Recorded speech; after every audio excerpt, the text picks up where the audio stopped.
ખાસ કરીને આજની વાત કરવા જઈએ તો આજે ચિત્ર સ્પષ્ટ થયું છે। અલગ અલગ મોડેલોના આધારે જે અમારું જે પ્રિડિક્શન છે આજનું એ મુજબ જોવા જઈએ તો અત્યારે એ સિસ્ટમ છે એ ઉત્તર તરફ અને ઉત્તર પૂર્વ તરફ આગળ વધી રહી છે।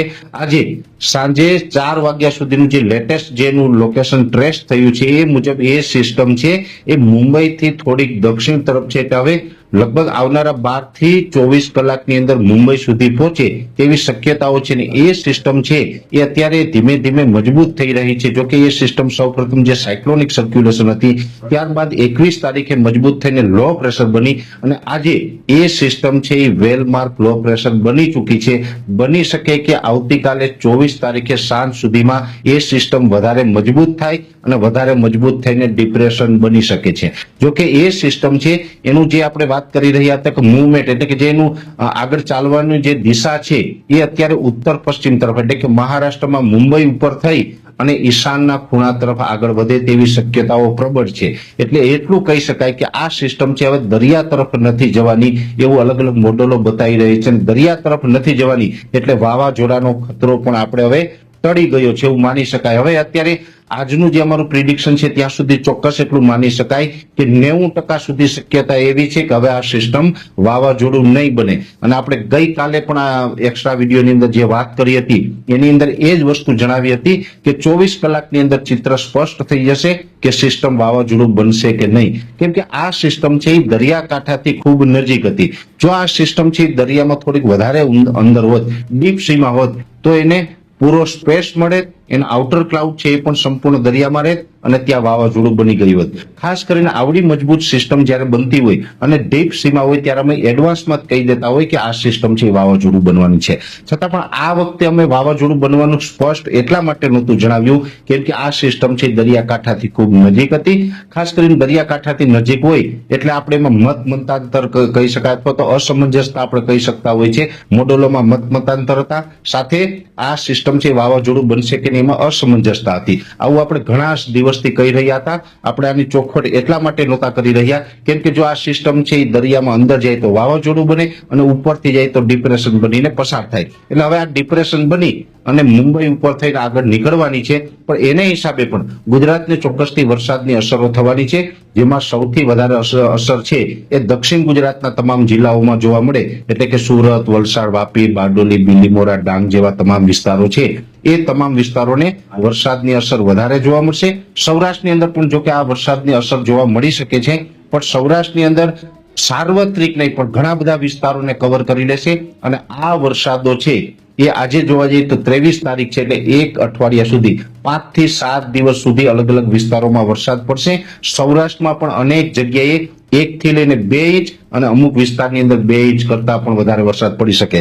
એટલે સૌરાષ્ટ્રમાં પણ આ અઠવાડિયાની અંદર મે મહિનાના છેલ્લા અઠવાડિયાની અંદર અનેક વિસ્તારોની અંદર કદાચ વાવણી લાયક વરસાદો પણ જોવા મળશે। એટલે સૌરાષ્ટ્ર અને દક્ષિણ ગુજરાતમાં વરસાદો થશે એ સાથે મધ્ય ગુજરાતના જે ભાગો છે જેની અંદર આણંદ, નડિયાદ, ખેડા, વડોદરા અને અમદાવાદ સુધીના વિસ્તારો છે એમાં પણ હળવા સામાન્ય મધ્યમ વરસાદો પડે તેવું એક અનુમાન છે।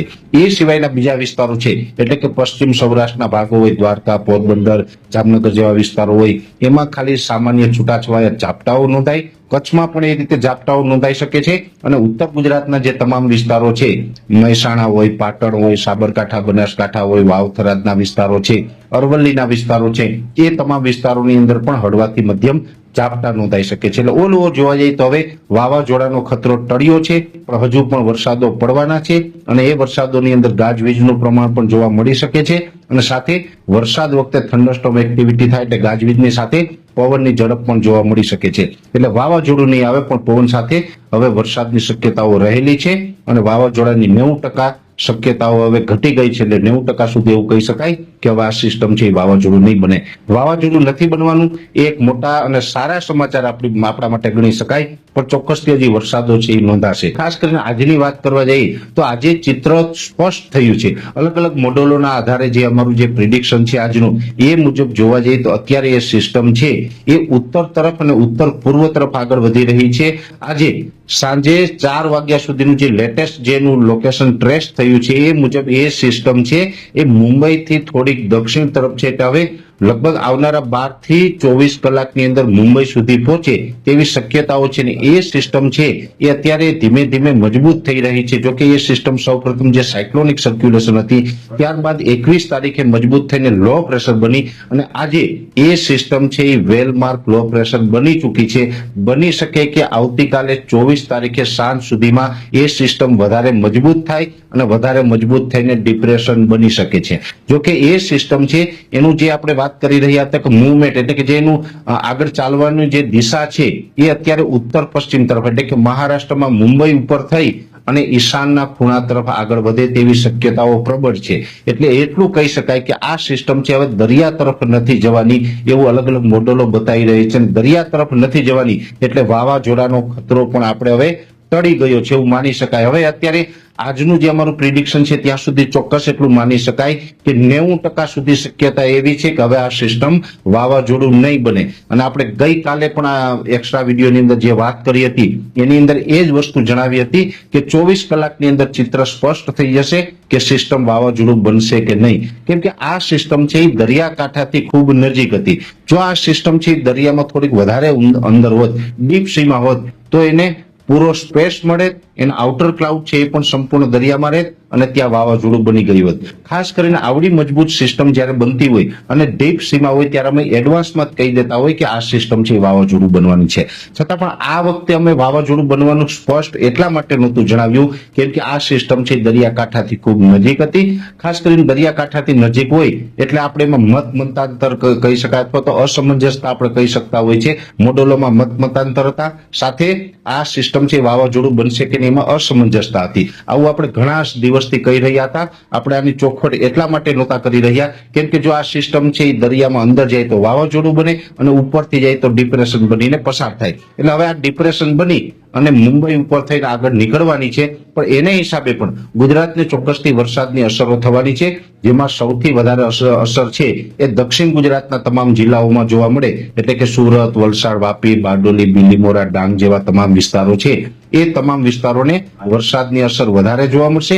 સૌરાષ્ટ્રની અંદર પણ જો કે આ વરસાદની અસર જોવા મળી શકે છે, પણ સૌરાષ્ટ્રની અંદર સાર્વત્રિક નહીં પણ ઘણા બધા વિસ્તારોને કવર કરી લેશે.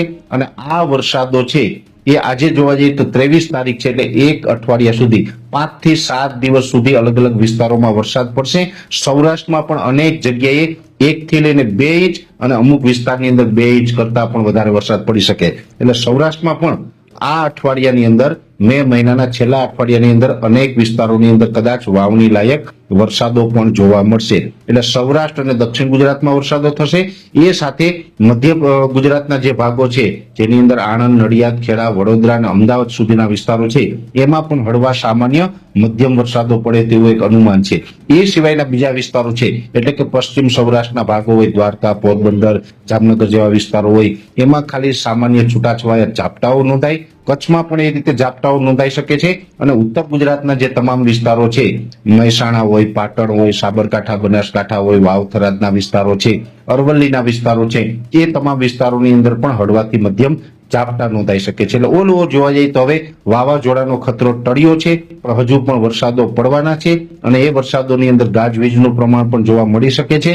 અને સાથે વરસાદ વખતે થંડરસ્ટોર્મ એક્ટિવિટી થાય એટલે ગાજવીજની સાથે પવનની ઝડપ પણ જોવા મળી શકે છે. એટલે વાવાઝોડું નહીં આવે પણ પવન સાથે હવે વરસાદની શક્યતાઓ રહેલી છે અને વાવાઝોડાની 90% શક્યતાઓ હવે ઘટી ગઈ છે. એટલે 90% સુધી એવું કહી શકાય કે હવે આ સિસ્ટમ છે એ વાવાઝોડું નહીં બને. વાવાઝોડું નથી બનવાનું એ એક મોટા અને સારા સમાચાર આપણા માટે ગણી શકાય, પણ ચોક્કસથી હજી વરસાદો છે એ નોંધાશે.